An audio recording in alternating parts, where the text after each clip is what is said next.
Okay. Now you can start. Fine again. Welcome back from the break. We will now start the next session, which will be on sustainability in the Ukrainian academia during wartimes. And this session will be moderated by Eurodoc, if I pronounce her name correctly. Yes. She holds a PhD in social sciences with specifically in policy science and administration, with specialization in higher education, governance, and policies. And she's also an advisory board member of Eurodoc and a senior researcher in the at the Polish Rectors Foundation. Since May 2022, she works at the Rectors Clinical Center for cooperation with Ukrainian universities at the SDH Warsaw School of Economics, and in 2023 co-coordinated the project Civica for the European future of Ukraine, Ukraine, implemented by the SDH institution together with the European University Alliance, the Civica Alliance, and 5 different Ukrainian universities, and funding from the Polish National Agency for Academic Exchange, NAWA. So please welcome her with a round of applause. For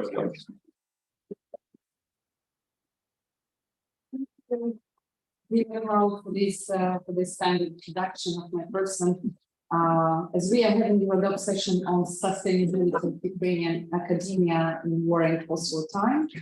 It's dedicated to Ukraine. We would like to start this session from the moment of silence in the memory and mourning for Ukrainians, in particular to remember Ukrainian students, early career researchers, academics, university administration, those people whose lives were tragically interrupted by Russian war of aggression against Ukraine. Please all stand for a moment.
Thank you. Russian aggression lasted already 1 year, 3 months, 2 weeks, and 1 day. And we never try remembering our colleagues, our fellows. But in fact, in Ukraine, the war lasts almost for 9 years, which started in 2014. Today, we have very challenging topic to talk about sustainability in the conditions of the war. And I think that we will talk about environmental issues, maybe less because it was the topic of the previous session. We will talk about social issues. We will talk about how academia functions, how the Ukrainian academia reacts to the current challenges, and how we are adapting to that. And in the end, we will discuss also what could be done and what should be done by Ukrainian academia internally. So it's our home task for our own country, and how international community can help us to do so. To discuss this issues, very important ones, not only for us, but also for Europe. We have our outstanding four panelists. We have gender equality, fortunately here, because if we are speaking about Ukrainian participants, it's not obvious that you will get a male participant in the panel. So we have, I would like to introduce now our speakers. Svetlana Krakovska, who was also already introduced previously. He has a PhD in geophysics. She's a head of the Applied Climatology Laboratory at the Ukrainian Hydrometeorological Institute, and she's an expert in the Optima project, which is dedicated to open science and research integrity at the National Antarctic Scientific Center. At the same time, she's advised a focal point in Ukraine of the Intergovernmental Panel of Climate Change. Svetlana is a key expert on climate in the EU project Athena 3 and leading author of Intergovernmental Panel on Climate Change and head of delegation of Ukraine there. Please welcome Svetlana here. Then the person whom I would like to present now, everybody know, this is Alexander Beresko. He's the current president of Eurodoc. And during this last 1 year and almost a half, he is the leader of the task force Ukraine in Eurodoc. He holds PhD in computer science and he is an associate professor in Lviv Polytechnic National University. Alexander was responsible for Ukraine's admission into Eurodoc in 2014. And we are very grateful as the Council of Young Scientists of Ukraine for that. And he has been an active promoter of Ukraine's EU integration since then. During 2021-2022, he was the coordinator of the Ministerial Working Group on the National Plan for Open Science Development in Ukraine, and the act was successfully approved by the government in October 2022. And he is the co-founder of the Nonprofit Institute of Open Science and Innovation in 2023. So let's welcome him. I would like to introduce our colleague from the middle of Ukraine. This is Anna Pavelyeva. She holds a PhD in philology and she is currently an associate professor at the Germanic Philology and Translation Department and the head of the Young Scientists Council at the Faculty of Philology at the National University Yuri Kondratyuk Poltava Polytechnic. She is in charge of the university's International Relations Office and Erasmus Plus programs. Anna is also an external communication coordinator in Eurodoc and a member of the Expert Council of Young Scientists of the Ministry of Education and Science of Ukraine, where she assesses projects submitted for government funding. Let's welcome Anna here. And we have our colleague, our fellow Mihailo Guzik, who is a scientist having a PhD degree in biochemistry. And he's a private entrepreneur from Ukraine, combining academic and non-academic career. He has been working at the Paladin Institute of Biochemistry of the National Academy of Sciences of Ukraine in Kyiv from 2010. His area of interest is studying mechanisms of human diseases for understanding, correction, and preventing them. His research work was disturbed by the outbreak of war in Ukraine. In June 2022, he and his family, wife, and 3 children left Kyiv, and he was recruited to Professor McInerney Research Group. I hope I pronounced that correctly. Yeah. On a postdoctoral position at Karolinska Institute here in Sweden, partially funded by a stipend from Stiftelsen SSF. And now they study the relevance of the ADP Ribosylation. Ribosylation. It's fine. Yes, and the alpha virus and SARS-CoV-2 infection. Let's welcome Mihailo.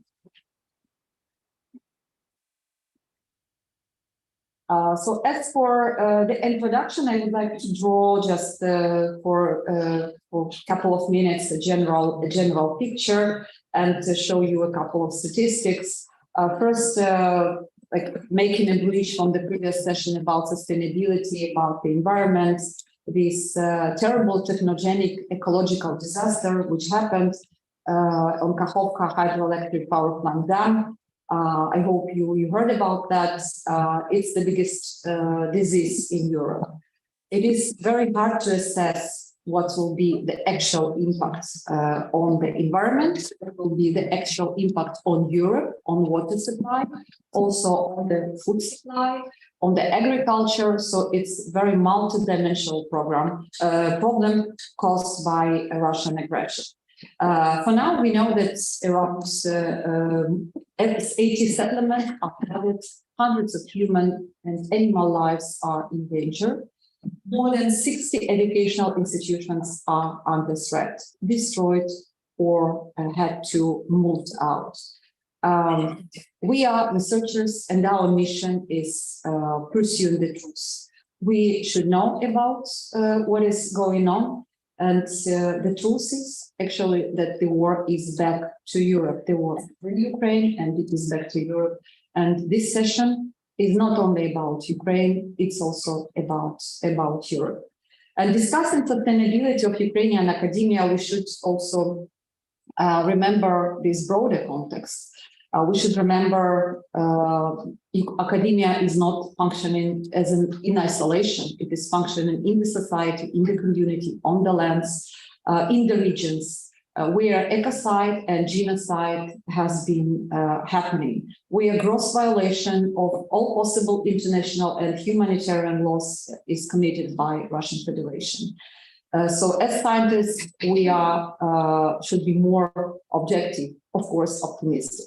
And just a few numbers to show the scale of the damages, the scale of the problem. As ministry reports, as for February 24, so 1 year since the full-scale war started by Russian Federation, data on damage or destruction of property and buildings of scientific, of higher education and research sector looks the following.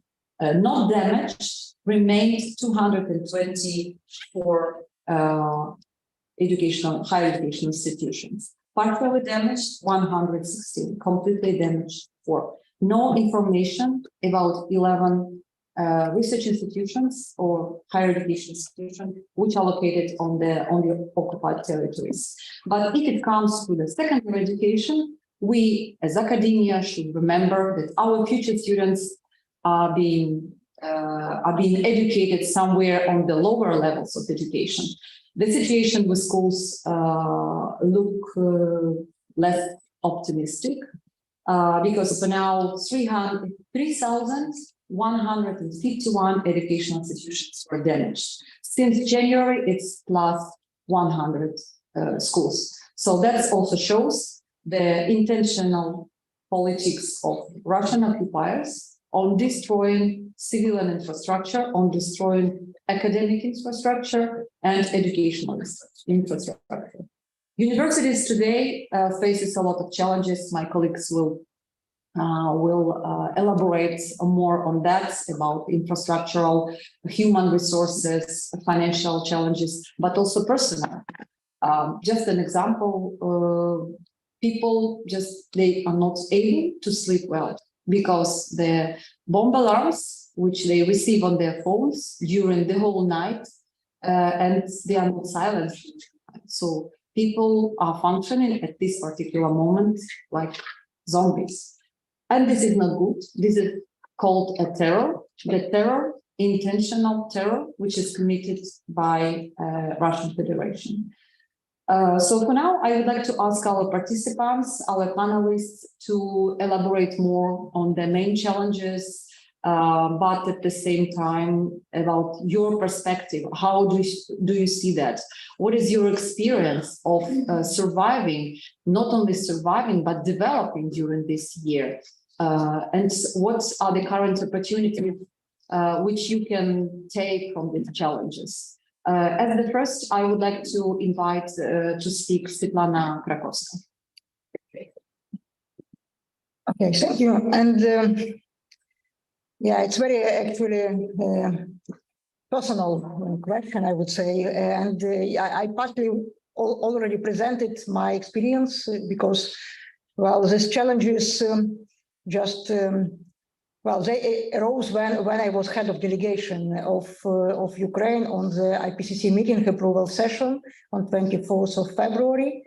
And I had choice, actually. I had my personal choice what to do in the morning. And since I was on so high position, I decided that it's unique opportunity to speak on UN panel on Ukraine. And in this way, maybe to help Ukraine. So I took this actually challenge for me because before I was again, I was scientist working with climate models, okay, sometimes working in IPCC panel, which is really high level. But then I start to speak much more broad, let's say, with prominent media, and for me it was my personal challenge, I should say, in live BBC or something like this.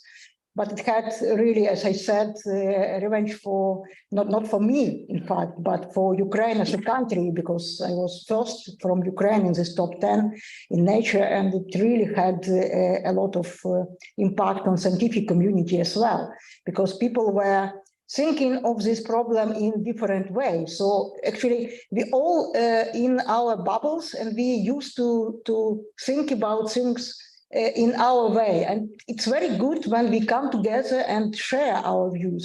Then it just enhances us, and it gives us opportunity actually to see something new.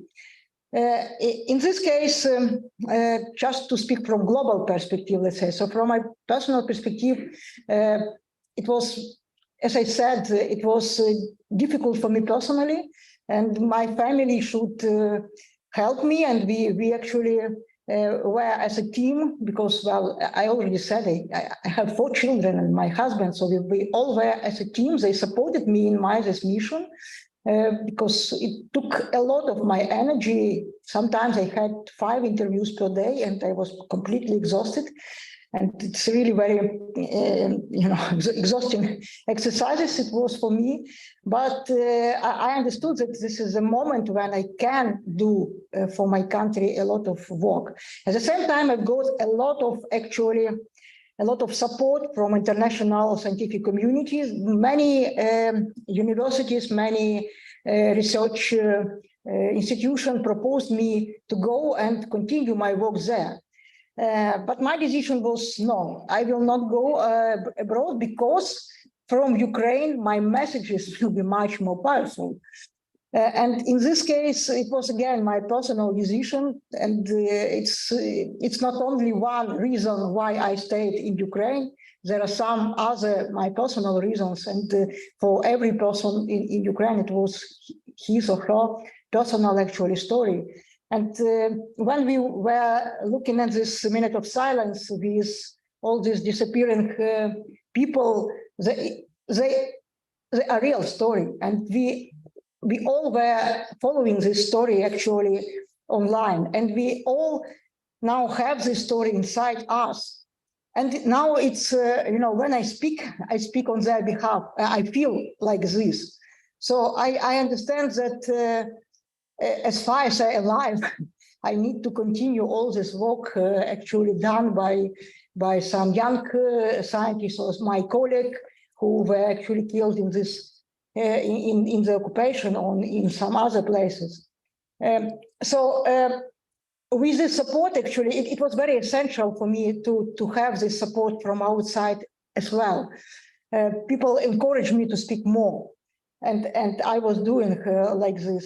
So I just want to say that we never know what will happen with us.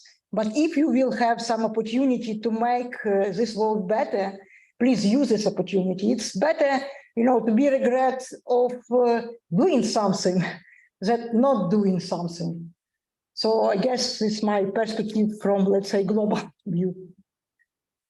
Yeah, thank you very much, Svetlana. What you just said about personal choice, it's actually this human dimension is quite rarely discussed in the discussions about Ukrainian academia. We're discussing institutions, scholarships, but separately from the person, from the human dimension. Thank you for that. And now I would like to pass the floor to Alexander and ask you to provide your vision statements from the perspective as a leader of the international organization as Eurodoc, but also as a researcher, active researcher staying in Ukraine. Thanks, Irina. You're happy? Yes. Okay. Thanks for this opportunity, and let me tell you that, of course, war is a tragedy, it's a disaster, it's something horrible which you cannot be prepared for, but it's also a great opportunity. And it's a great opportunity for Ukraine. It's a great opportunity to relaunch Ukrainian research system and educational system, because unfortunately it's obvious that the Ukrainian system, like Ukrainian academia, still suffers from post-Soviet narrative in many aspects. In terms of research quality, in terms of openness, in terms of many other things. And the war is an opportunity for this relaunch, right? So there are two reasons for this. First is, of course, an unprecedented support of the international research community. In February 2022, when the full-scale war began, the previous Eurodoc board led by Agnieszka, who's here now, they produced a statement like, in 1 day, probably, right? So the very next day, there's a statement from Eurodoc on the situation in Ukraine, which was super strong, which was super good, and which was seconded by statements from national associations, also from S&P, which we are super grateful for, and many others. And and this is what continued. It's just a small example, of course, but we are talking about Eurodoc, certain conferences I mentioned, of course. But many research organizations, individual researchers, they also propagate this global expertise. It's an opportunity for Ukrainian academia to survive, first of all, and to develop further. So of course, that's our hope for you, right? The resource, your support is our resource now. And second thing is, of course, a dramatic change in domestic attitudes in Ukraine. So before full-scale Russian aggression, there were some regions of people who were already not that open to change, not that open to doing things in the right way, right? Providing reforms, everything like this. But now we have strong evidence that Ukrainian society is super open for change. Like 3/4 of Ukrainians are open for educational reform, for instance, right? So, as Irina said, we have lots of homework with this. And without this homework, all external help would be useless. But again, this is a unique, absolutely unique opportunity window for Ukraine, and Ukraine already paid for it. Enormous price, but we have it, and we should not lose it. We should not be successful. Thank you very much, Alexander. When we were planning this session, we would like to have representatives of different levels, as the support also for Ukrainian academia and the challenges, they are also happening on the different levels, on the individual level, on the level of also refugees who left the country, on the level of European experts, European organizations, institutions, and of course, on the level of particular universities. This level was not the primary who received the support, because refugees received the first wave of support. And then European community, the world community came to an understanding that we should support also universities, Ukrainian academia as an institution. So now we'd like to ask Anna to reflect also on that, how it was from the institutional perspective, from the university perspective. How did you survive this first period? What were the challenges and what were the opportunities for broadening collaboration, support, etc.? So here I should mention that I live in Poltava city, so we are not at the battlefield, but we were not so far at the very beginning, so the battle was approximately 10-20 kilometers from my city when everything started. And from the very first day, of course, there was a short break in our educational system, educational process for about a week or so, because everyone had everyone tried to help the neighbors, people coming from Kharkiv region, from Sumy and Chernihiv regions, which are neighboring ones. So the city I live in became a so-called humanitarian hub. So everyone was hosting a lot of unknown people, strangers at home. And all the universities had been hosting the universities from the neighboring region. For example, my university, Poltava Polytechnic, hosted National Karazin University from Kharkiv. Their lecturers, their students for some time, and therefore for the first half of the year 2022, we couldn't go out to the university because there were two universities at once at the same time in the same building. And every university in my city hosted someone, and there were a lot of internally displaced people, including students. And first of all, it was a huge financial load on the universities because every educational establishment, no matter whether it was a kindergarten, a school, a higher educational establishment, the university, so everyone allocated their funds to help internally displaced people with accommodation, with food. For example, at my university, we gave food to people, so our canteen worked for internally displaced people. So it's a financial load, and since that time, financial projects stopped in Ukraine, I suppose, but in most universities, or maybe in all of them, I don't know the exact figures, but there are no extra spare money for any educational projects and so on, because we just have to help people, students and our colleagues from other universities. So first of all, it was financial load, and then it was educational load, because first of all, we had more staff.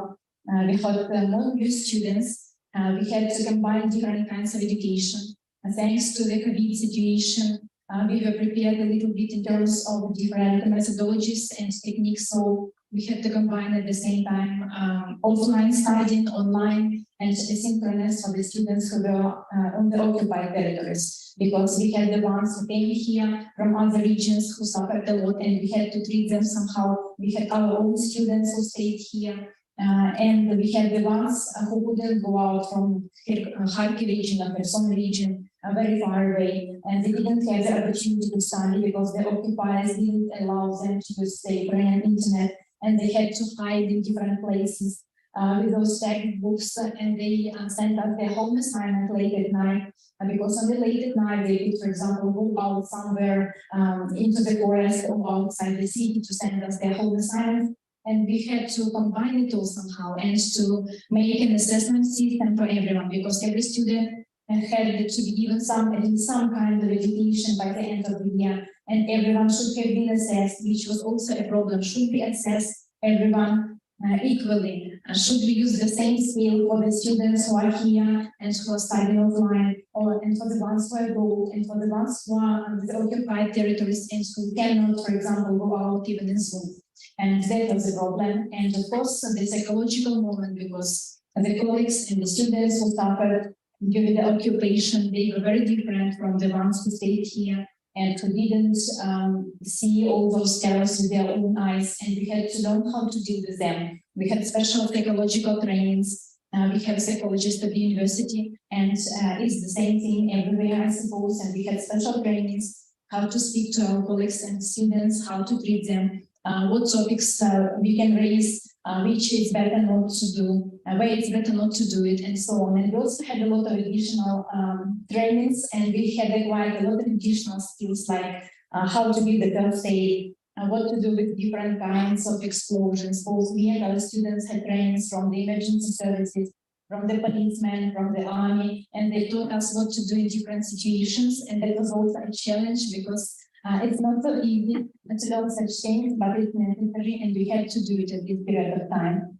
And then also, one of the main problems is that we came to the point that it's obvious that our educational system has to be revised, because the educational programs we had before the war, they're not relevant anymore in most of the subjects, like ecology, construction, engineering, architecture, and just even translation and interpretation. So, for example, my department is preparing translators and interpreters, but when the full-scale invasion broke, and there were a lot of volunteering groups, and people and military came to the universities and asked for volunteers, interpreters, and we understood that we didn't have interpreters who would translate and interpret military lexics and texts, because we had not prepared them.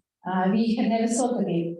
And that concerns almost every sphere of education, like engineers and architects and ecologists and all the rest, including medical students and all the professions. They would have to revise their educational programs to fill in new topics based on the terrible experience that our people had on the occupied territories and the occupied ones, to have this knowledge.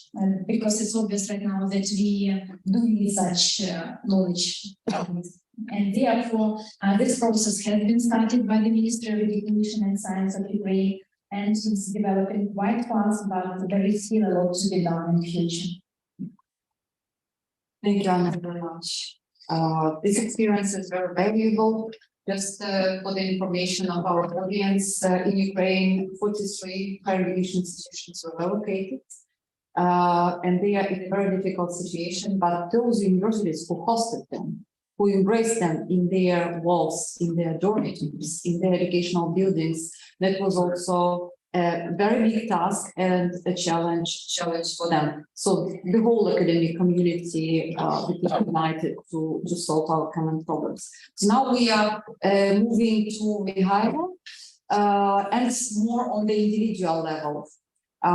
When the war started and a lot of researchers, talented people started going abroad, there was like a claim that there is a brain drain. How we can prevent it? What is going on? How can we to make our researchers stay in the country, etc., etc.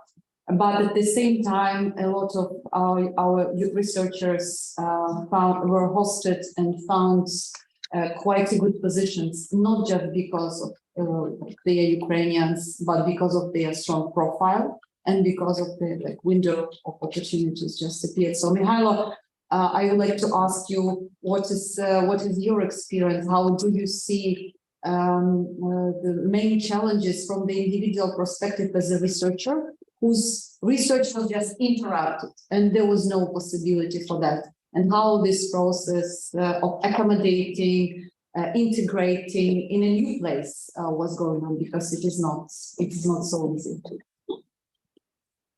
Thank you, Irina, and thank you all of you and organizers for inviting me. It's an honor to be here and have a talk. But first of all, I wanna say that brain drain, it started more earlier, not just 1 year ago. Because if you want to be a scientist in Ukraine, in brief, you must have two main things. You might have a desire or passion, it's mostly my case. And second one, you must be ready to great and lot challenges. And first, when you will start to be a scientist, you will have two main challenges. This is money. And something more important, I'll tell you later. So money, the point is that in Ukraine, it's very low salary. For example, if compared Europe, the range salary in Europe or Sweden, it's 10 times higher, more than 10 times, just believe me. But so this salary is not enough for survive in Ukraine. So to be a scientist in Ukraine, you first of all must earn money. That's why I am a private entrepreneur, because around 80% of my friends, after defended their PhD diploma, they just found position in leading institution in the whole world and just move forward. If you stay in Ukraine and you are a scientist, there are two meanings. First of all, you're like a superhero, but it's just in your mind. You know, you stay and you survive. But you have two options to be a scientist in Ukraine. First of all, for example, in Sweden, we have like a development socialism, but it's not true, by the way. But in Ukraine, we have another system. We have capitalism. And if you have a salary 10 times lower, but in Ukraine, you could be involved in 10 different projects and earn the similar money like in abroad. And but you must to pay attention that you must choose. You must have a family or have a job. You cannot mix of them and combine. And so you can be involved or restrict all your payment. It's, for example, subscribing for moving for vacation, for abroad, buy iPhone, for example, go to restaurant, have a credit, and so on. So you just live in hostel, you just use public transport, you just survive, just believe me. That's why most talented people, they don't accept the challenges and they just move abroad. So the main, as I said, this is the money. This is just one point, one challenge or one pitfalls. Next, and it's more important, it's time. Time nowadays is a main currency, because if it compared still Sweden and Ukraine, I'm experimental scientist here. Nowadays, I'm working with coronavirus, and I have around 12 years experience working in academia in Ukraine. And if I here can do some experiment for 1 week, because I just would buy some reagent, I will receive this next day or maximum after 3 days. And I can do all the experiment for 1-2 days.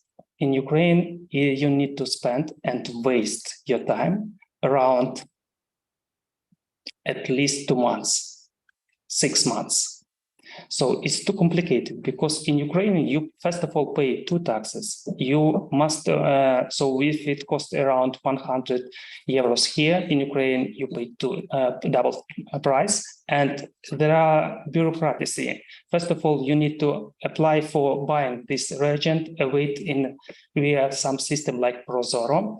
You must wait 1 month. For after decision, you can buy. You can find some dealers, and they can deliver your reagent for 1 or 2 months. So time in this way, you just waste your time and waiting for some reagent. So it's very complicated. And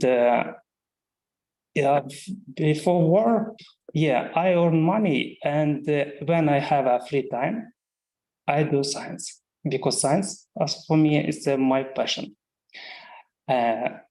Next, when start war, we left our house.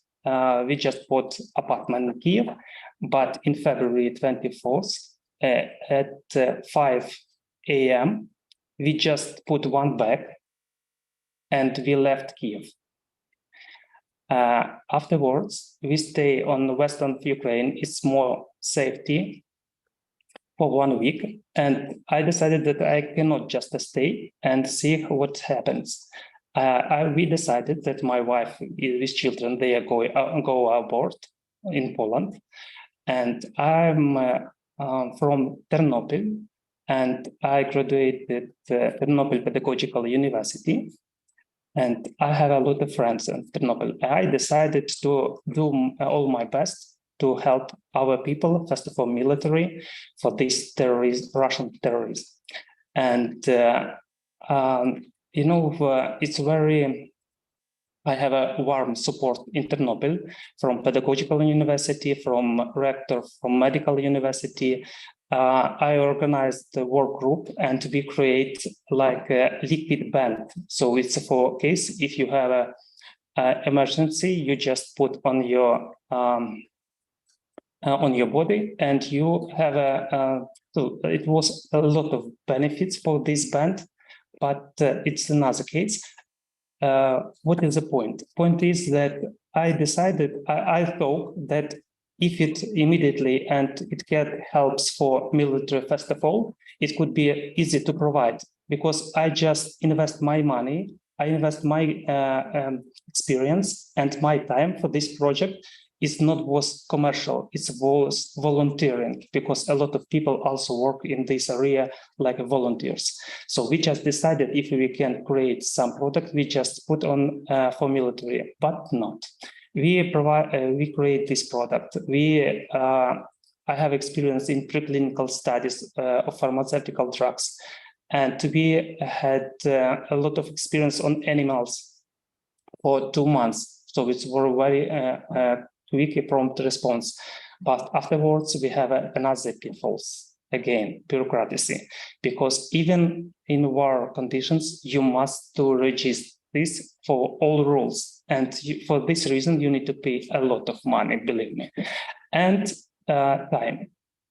So I have tried to find some investors. I have a talk and conversation with Big Pharma in Ukraine. They was interested, but afterwards they just before in war conditions, everyone just count money, and they decided that not economical profits in this project.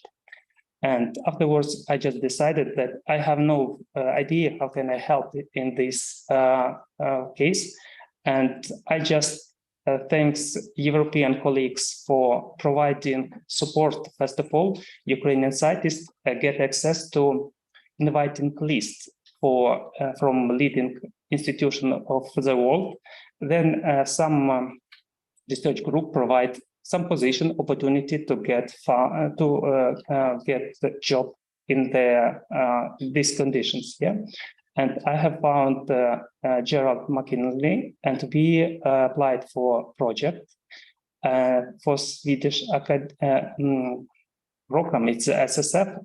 I cannot explain what exactly it means, but we won this project, and afterwards I just moved to Sweden. But before, of course, if you have a LinkedIn, I suggest you just improve it, because it's more just profile for certain networks for war conditions. My wife, she was in Poland, and we don't know where we can go. But she, by the way, she is also a virologist, so she is scientist and have a PhD degree in virology. And she received a lot of proposal from abroad and offers from Georgia, for example, from France and so on.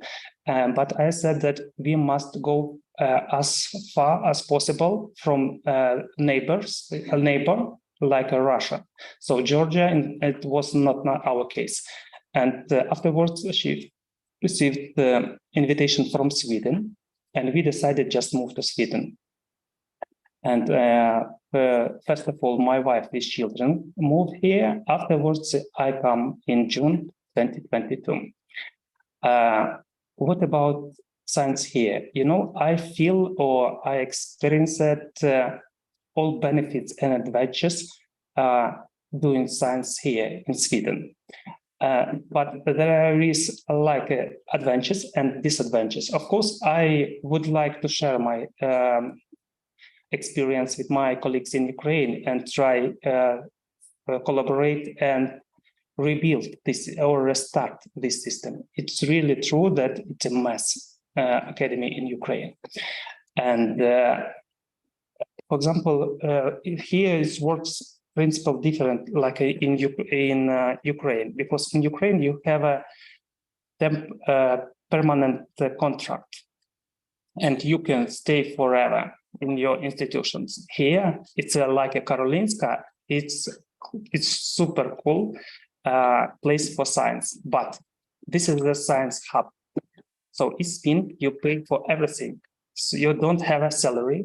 You just must have your own project. You come here to Science Hub and do science. Moreover, it's very interesting financial project, because Karolinska don't pay salary, just a professor and so on that have some experience, but affiliation, you always write that you're from Karolinska. For example, I'm from Paladin Institute of Biochemistry, but this institute paid for me salary. Karolinska don't pay anything. It does pay your money from your project. Okay, but it's a very cool experience, and yeah, it's work. You know, you just in one click you do science. It's very nice. But what is next? I don't really know, because as said Laura, I completely agree with her that you have in Ukraine you always have a background stress about and worries about money.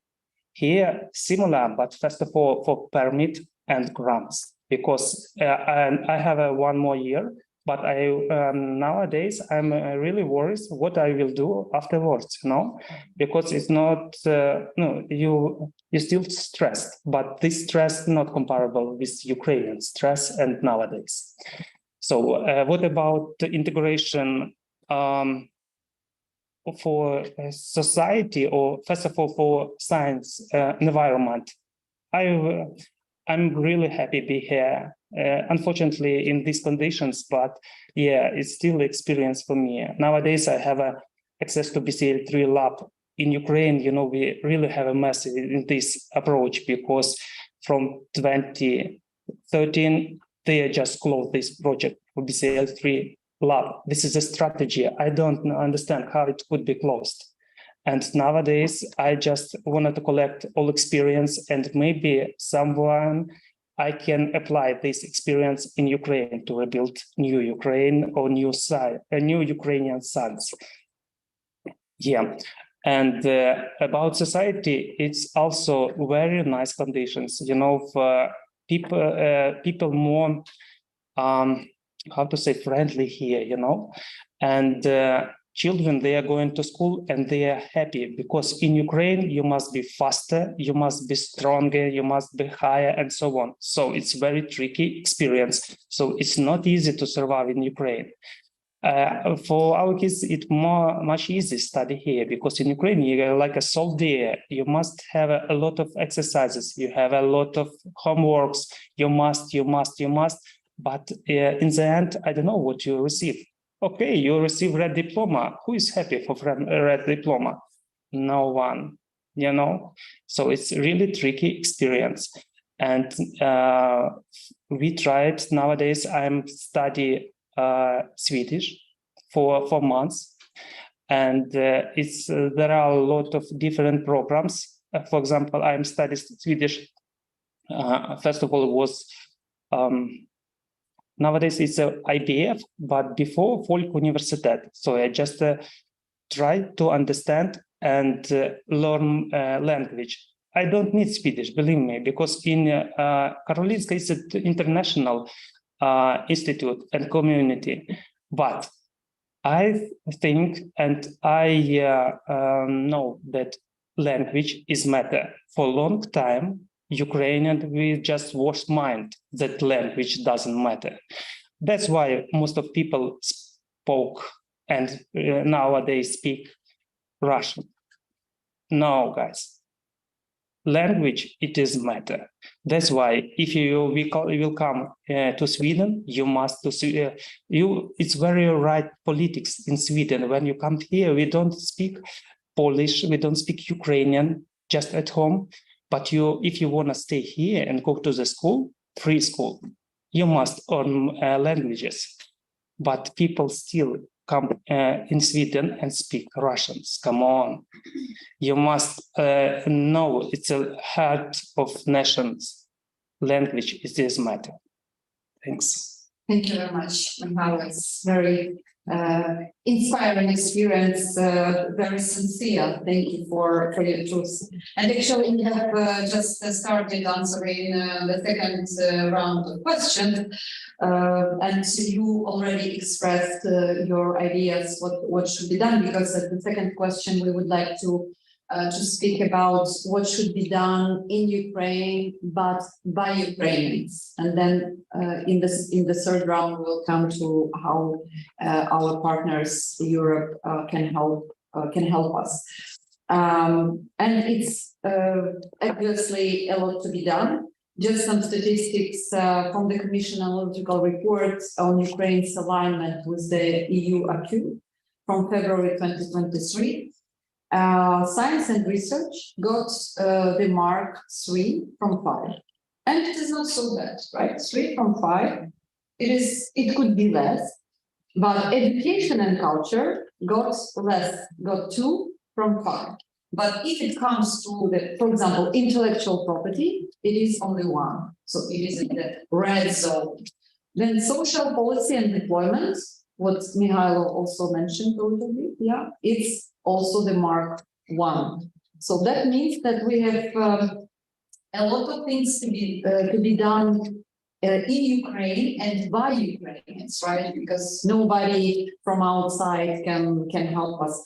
And I would like to start here with Alexander. So what is your opinion? What can be done inside by us? Let me start by, of course, thanking Carlo for his very sincere intervention. Technical is probably, of course, the issue of access, personal experience, and balances with life and doing research in Ukraine is easy. But probably my kind of perspective would be a little bit more in light the colors. That's the sense of this. What needs to be done? Yes, as I already mentioned, we need reforms. And now we have this opportunity for these reforms. But Ukraine needs to build or rebuild, let's say, a knowledge-driven economy. And this can only be done by reforming research and education systems. And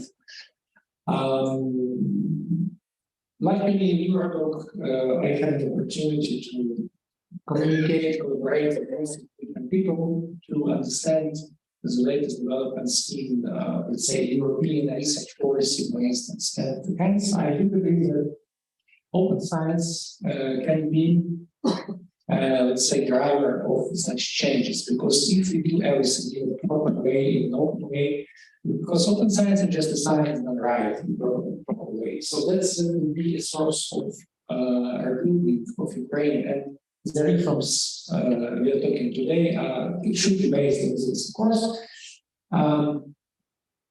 this also, it's not like only open science process, and many different things, including, of course, implementing principles of why, which has been discussed in the previous session, right?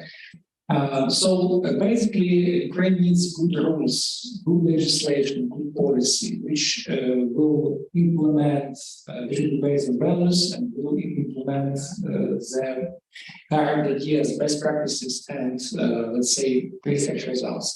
In one of the panels, I was asked if science can save Ukraine, and I replied no. Probably no, because army can probably save Ukraine. But what science can do, science can provide decision makers with the ability to make good decisions. And this is, of course, very helpful. So, as I said, and I will continue repeating this phrase, we need to do our homework, right? We need to launch the national discussion on open science, related things, reports, fully implement the best recommendation, because if I do well, at the first ALEA conference on Ukraine, right, Ukraine crisis, in the recommendations, there was a very specific recommendation to fully implement UNESCO principles, right? So, of course, disadvantaged groups in Ukraine have to be also taken into account, not only, of course, refugees and researchers, but also groups which are precarious in almost all research systems in Europe as well, like high career researchers, for instance, right? PhD candidates, other groups like this. Also, researchers who are on maternity leave and caregivers and everything. So that's what should we be doing probably in the first step, because when we have the rules, good rules, then it will be much easier to follow them. We will have something to follow, and then the progress actually will be positive. Thanks a lot. Thank you very much, Alexander. I remember that question, can science in Ukraine, that was from the ESOP conference last year. which this session was held in Katowice. I was present there and I answered yes, but open science conception. Right? So truly agree with this idea. So now, Anna, I would like to ask you, what do you see? What can be done inside Ukraine? What are the exact needs for Ukrainian higher education today and for sustainability of academia? Thanks. So here I would like to agree with Alexandra that at the national level, we would like to develop some rules and legislation, what to do and how to do the educational process in times of war and in post-war time, which is very important because there are still a lot of issues we cannot solve.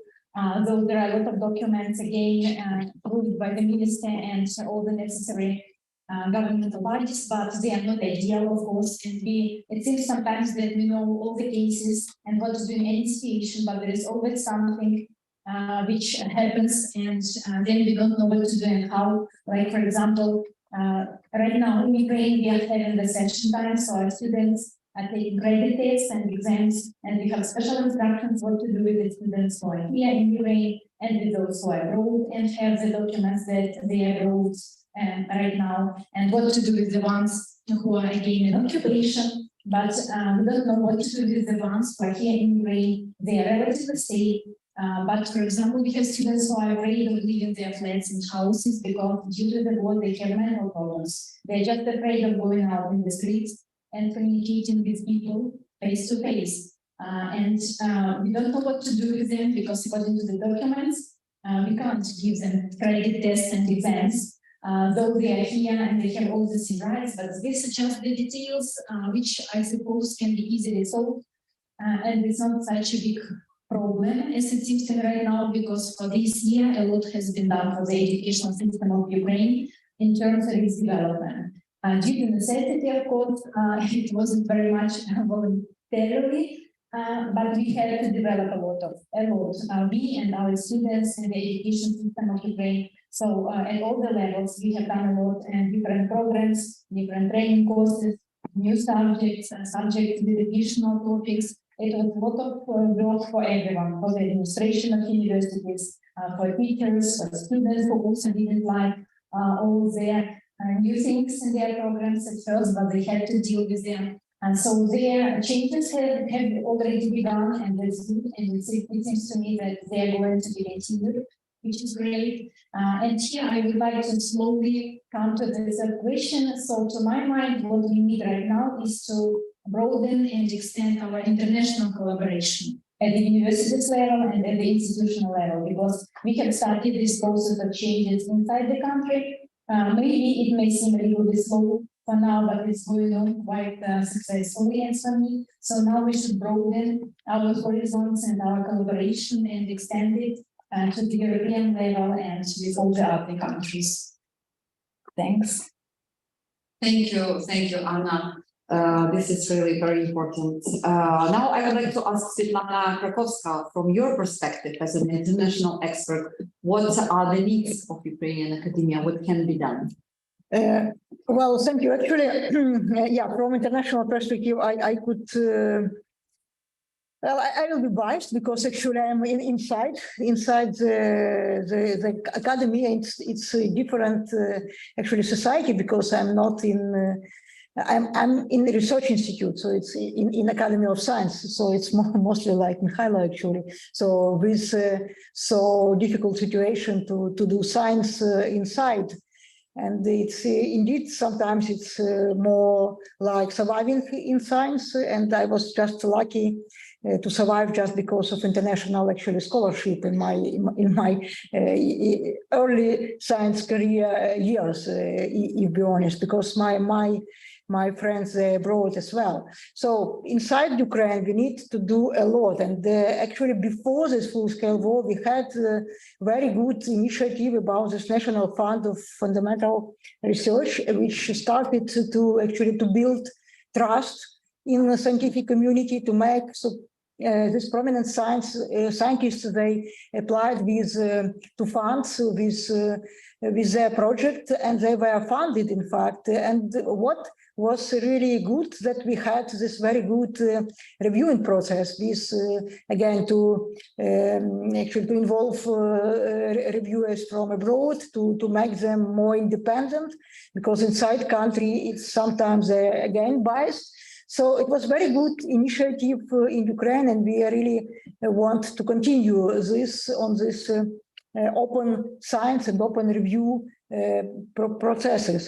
At the same time, actually, from my perspective, as I already said, as for climatologists, I know that we need in Ukraine our national program for climate science or to combat climate change. So we actually need to think how to name it, but in fact, it could be just horizontal, this program where many research institute and educational can actually participate, and it could be like umbrella, and actually it could be like very good positive,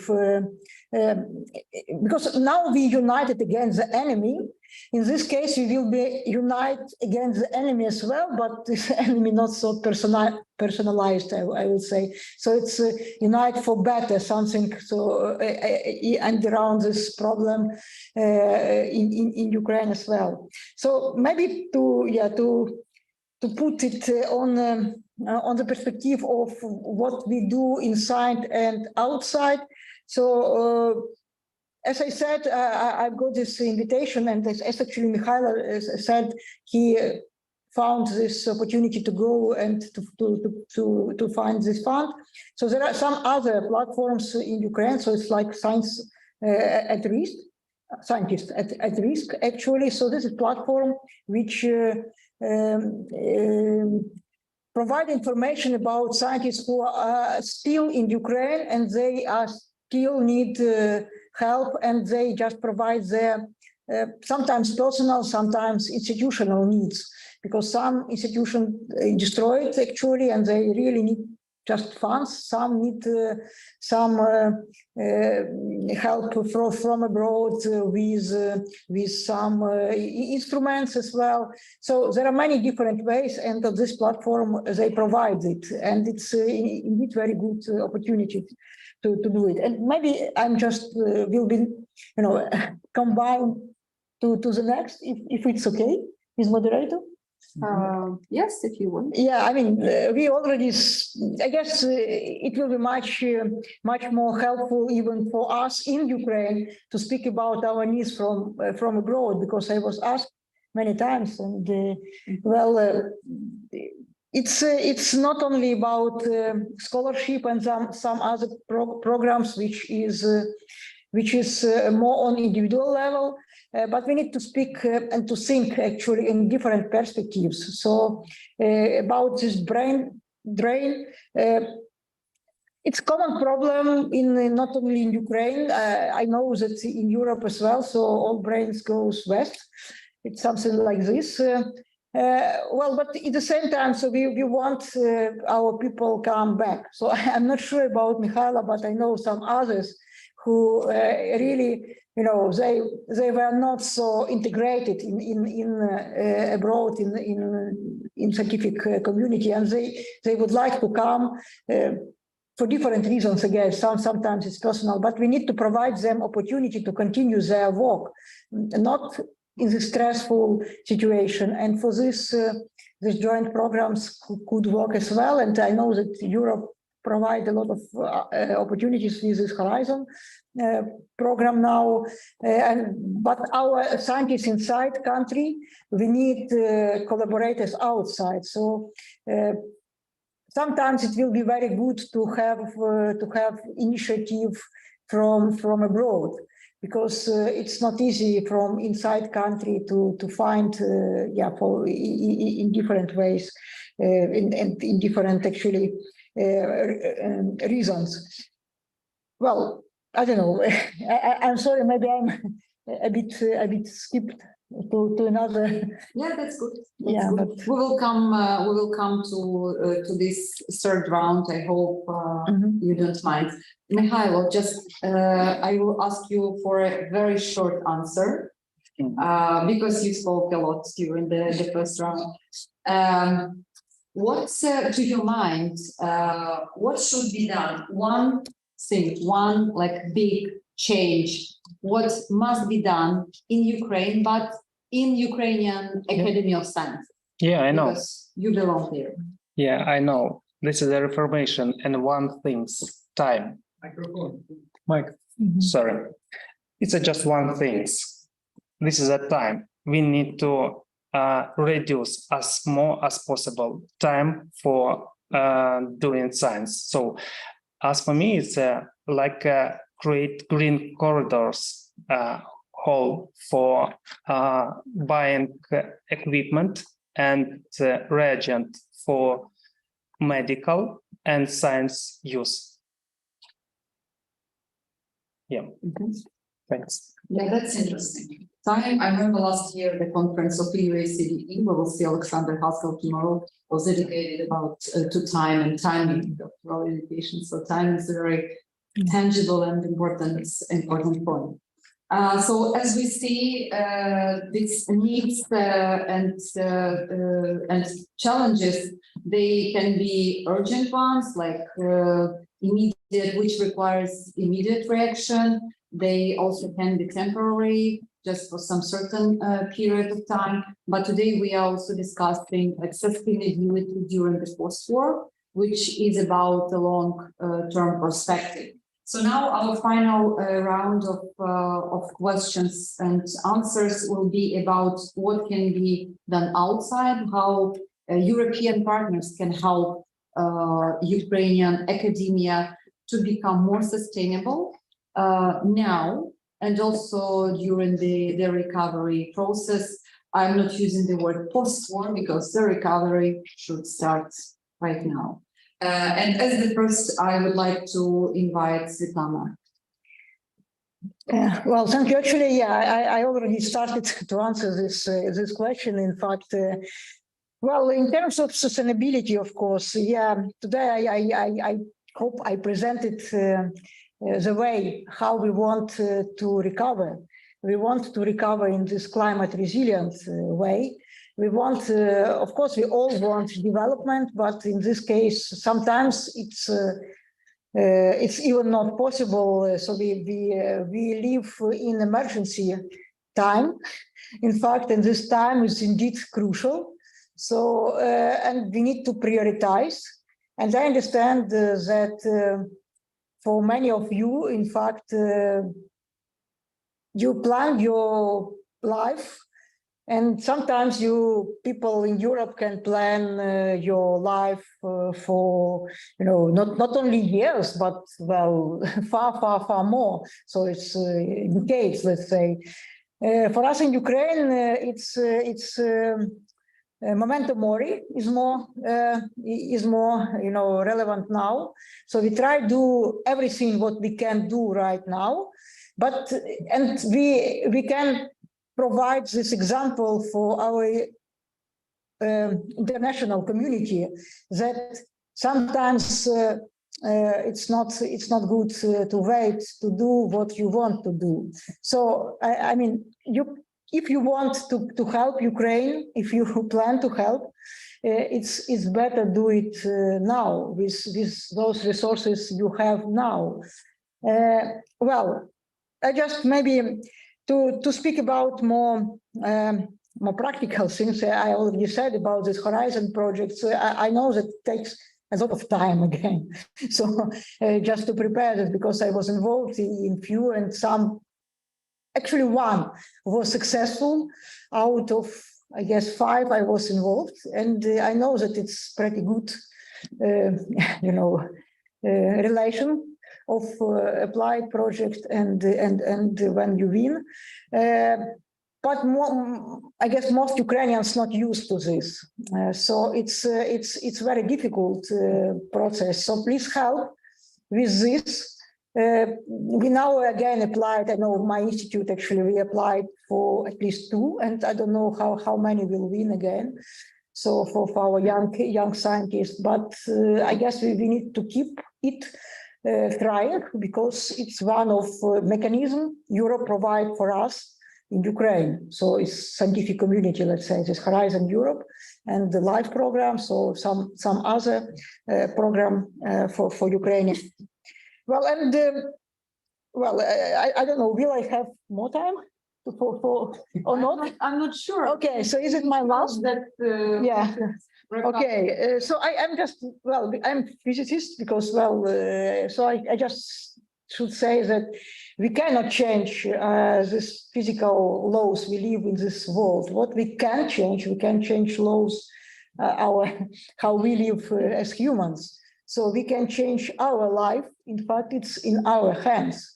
So, and we live in this physical world again. So with this, please just help with what you can and just consider that it's maybe thing which you will be proud and you know, during your time of your life, you will be remembering as one of the most important things in your life. Thank you, Svetlana. Mikhailo? I want to just set also one more practical tips. If we are talking about money, if you remember, salary, it's around 400 euros per month. And if you apply it for some grants, you first of all must have a good publication. But for publication, good publication costs good money. Is it be talking about practical tips? Maybe it's a reduced fee for publication and participation in some conferences to know more about Ukrainian science. Thanks. Thank you very much. Anna? In addition to what my colleagues have said, I would like also to mention the importance of different international joint projects, both funded and non-funded. So first of all, the Erasmus Plus projects and Erasmus Plus exchange programs, because it's obvious that they will contribute to the development of both staff and students on both sides, and they are beneficial to both sides. And it's just a breath of fresh air for the students and teachers from Ukraine who have the possibility to study abroad or to teach abroad for some time, because we had some difficult periods here, especially in autumn and in winter, when we had very severe electricity blackouts. In my city, for example, we had days when we had just only 2 hours of electricity out of 24, so it was impossible even to make to prepare a dinner or to wash the clothes, not speaking of teaching or studying or something like that.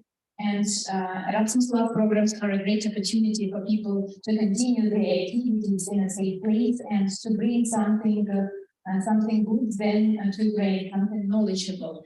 And that's great, first of all. And also non-funded projects, just individual ones at the institutional levels are great. For example, recently we have implemented a joint project with one of the Dutch universities. So they offered us this project. It was an online one, so for the whole month we were meeting online with the students from their country, and they also had a group of international students. And we communicated about different startups and business activities. So for our students, it was interesting to learn about business startups in other countries. And for foreign students, it was first of all interesting to understand how Ukraine lives and how economy goes in times of war, and just even to ask some personal questions.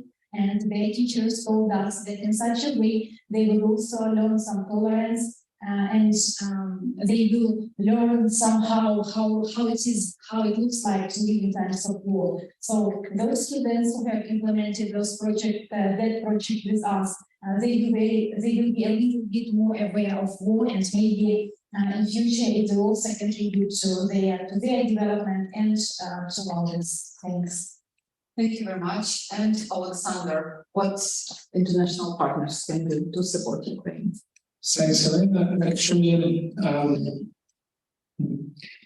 okay, when the war started, there is one like public figure in Ukraine, who became like a man, you know, on the internet. So there's funny pictures, because when his role was to calm down a little bit people, just to somehow help them to mentally survive in the kind of war. And then he was asked how many how long will it all last? He said like 2 or 3 weeks. And of course it was insane. But then everyone remembers this 2 or 3 weeks, it became a memory in your brain. So if you ask someone, how long will you do 2 or 3 weeks? You know, of course, no one knows how long this war will last. There are various scenarios which I don't even want to speak of. But no one knows, and this is why we need a systemic approach. And of course, let me, from my perspective as a Eurodoc, as a Ukrainian, to thank all our colleagues from European Union, from Sweden, from other countries, from Poland, of course, for this very helpful. But if you want to help Ukrainian academia, I can suggest several very specific things. So first of all, in October 2022, last year, Eurodoc released an open letter to then Commissioner Maria Gabriel. Of course, we very much this in the European Commission, but probably it's good for the area to have that. But we co-created very specific recommendations, and the core idea was to we asked European entities to consider involving Ukrainian entities into joint projects. The one project was mentioned today many times, and that is probably one of the most effective ways to help. A research project, educational projects under Horizon, Europe, Erasmus Plus, and many others. Why this so? Because it for many reasons. Maybe the most important are that it gives researchers who stay in Ukraine an opportunity not to go outside, right? To lower the pressure on European Union because refugees, right? But financially support entities, individual researchers who are under, like in Ukraine, financial expenses are cut. Because, just to give you a reference, in the last year, 57% of the Ukrainian budget was spent on defense. So it's insane. And also get help involve male researchers who are not allowed to leave Ukraine due to martial law. I was super lucky to be here now with you, but just to understand, I got letter of support from business there to go here. So it's super level approval. So, probably one of the most important things, when the Ukrainian teams, research teams participate in joint projects with European counterparts, they they see another research culture.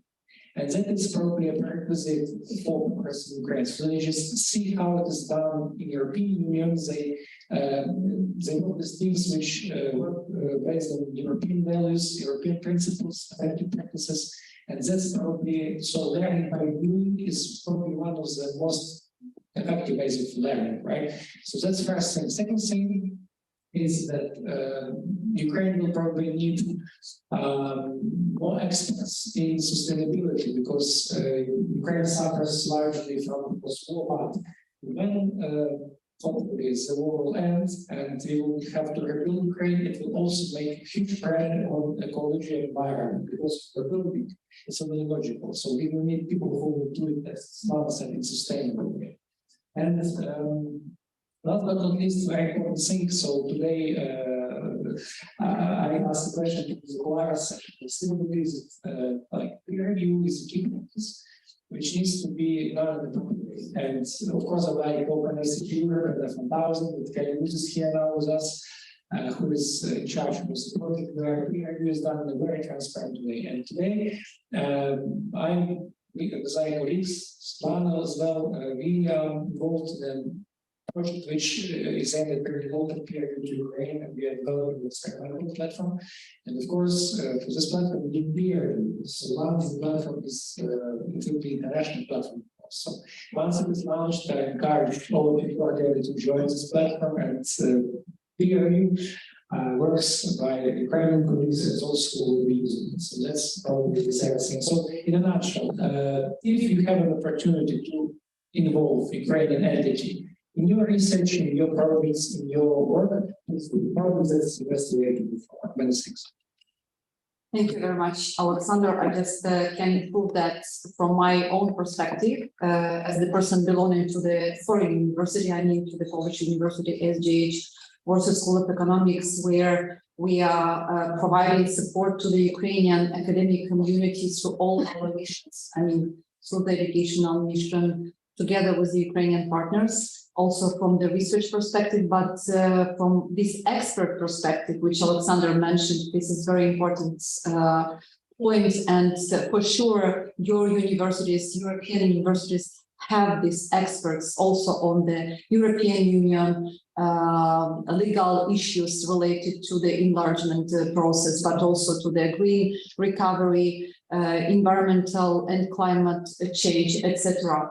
And what has not been mentioned yet, this is the potential which European university alliances have in their power, the funding which they have.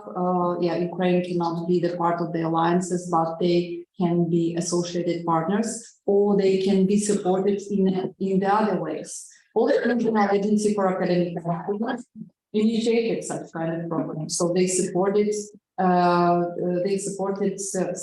help for Ukrainian universities in terms of their joining certain activities in the European University Alliance. Our alliance, CERICA, we are experiencing them, we are testing that kind of cooperation, and it is very beneficial for Ukrainian universities. It does not create any threats of brain drain, because we are not operating on the individual level, students or doctoral candidates or researchers.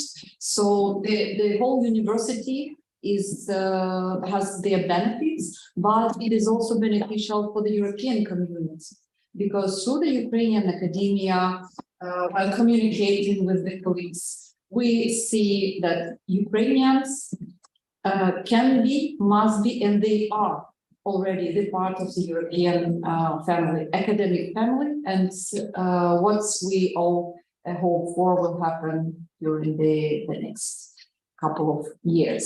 Thank you very much for this session. We will collect all the feedbacks already.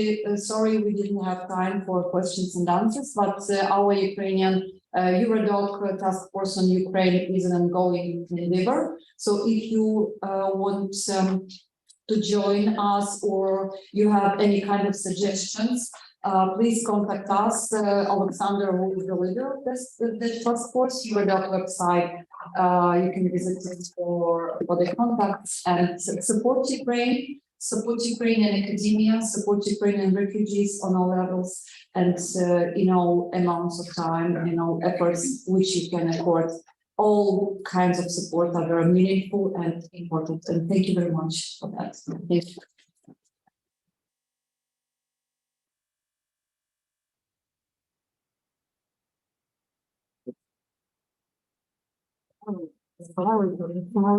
I'm very bad. Yeah.